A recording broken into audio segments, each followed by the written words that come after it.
The port near the big station were bringing in more fish than ever before. Each day, the sheds on the quayside were piled high with boxes.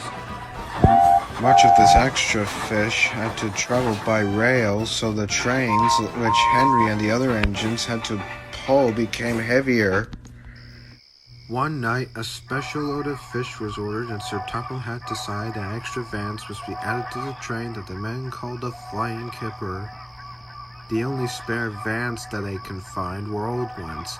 They had standing unused on the siding for some time. Workmen cleaned them up quickly and they were added to the train. Henry grumbled dreadfully about it, but there was nothing to be done. We'll just have to put up with it, said his driver. Duck often waited at Edward's station so that he could help the heavy trains by pushing behind. Henry made good progress in spite of his feelings.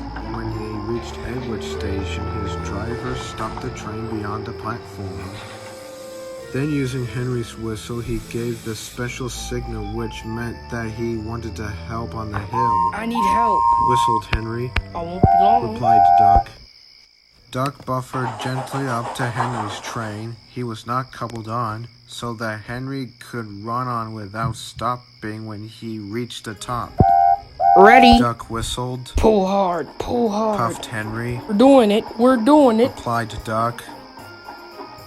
Henry was puffing hard than they thought.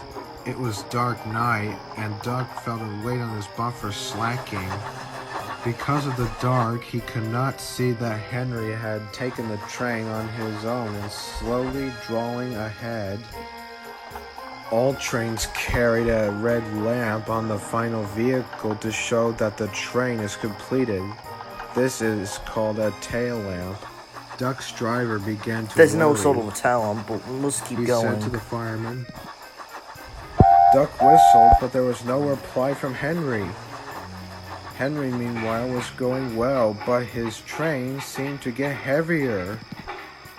He had to keep moving. He could not avoid slowing down. Suddenly, from behind him, there was a splintering crash. Duck's front bented and pieces of broken wood began to fall on him.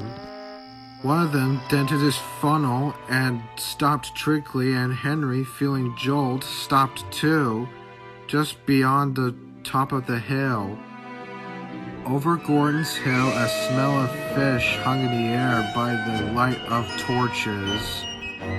The driver and fireman tried to work out what had happened, while the conductor ran back down the hill to warn the signalman.